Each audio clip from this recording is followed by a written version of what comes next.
دوستو اس ویڈیو کو آخر تک ضرور دیکھنا۔ ناظرین، غذا کا قوت مردی سے گہرا تعلق ہے۔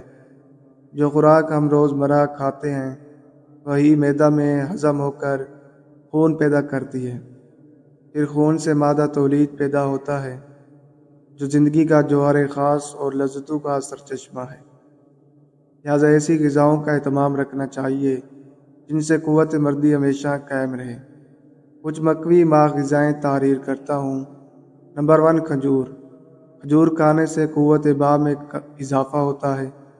جو بچہ پیدا ہو اس کے لیے تازہ کھجور سے بہتر کوئی غذا نہیں۔ اگر تازہ کھجور نہ مل سکے تو خشک ہی صحیح۔ اگر کھجور سے بہتر کوئی اور چیز ہوتی تو اللہ تعالیٰ مریم علیہ السلام کو ولادت حضرت عیسیٰ علیہ السلام کے وقت وحی کھلاتا۔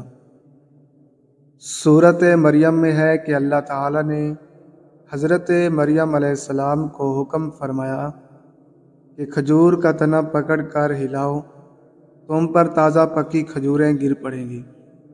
اس سے معلوم ہوا کہ زچہ کے لیے کھجور سے بہتر کوئی غذا نہیں۔ کھجور مزاج میں گرمی اور قوت پیدا کرتی ہے۔ ابو نعیم نے کتاب الطب میں لکھا ہے کہ رسول اللہ صلی اللہ علیہ وسلم کھجور کو مکھن کے ساتھ بہت زیادہ عزیز رکھتے تھے۔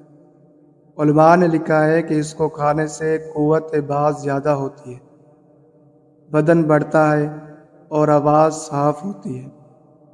نمبر 2، دودھ۔ ابو نعیم نے حضرت ابن عباس رضی اللہ تعالیٰ عنہ سے نقل کیا ہے کہ پینے کے چیزوں میں رسول اللہ صلی اللہ علیہ وسلم کے نزدیک دودھ بہت عزیز تھا۔ یہ قوت باء پیدا کرتا ہے اور معدہ میں جلد ہضم ہو جاتا ہے، بدن کی خشکی دور کرتا ہے، منی پیدا کرتا ہے، چہرے کا رنگ سرخ کرتا ہے، دماغ کو قوی کرتا ہے اور نفس بھی کافی طاقتور ہوتا ہے۔ امید ہے کہ آج کی معلومات آپ کو اچھی لگی ہوگی۔ اگر اچھی لگی ہے تو اس کو لائک اور شیئر کر دیں۔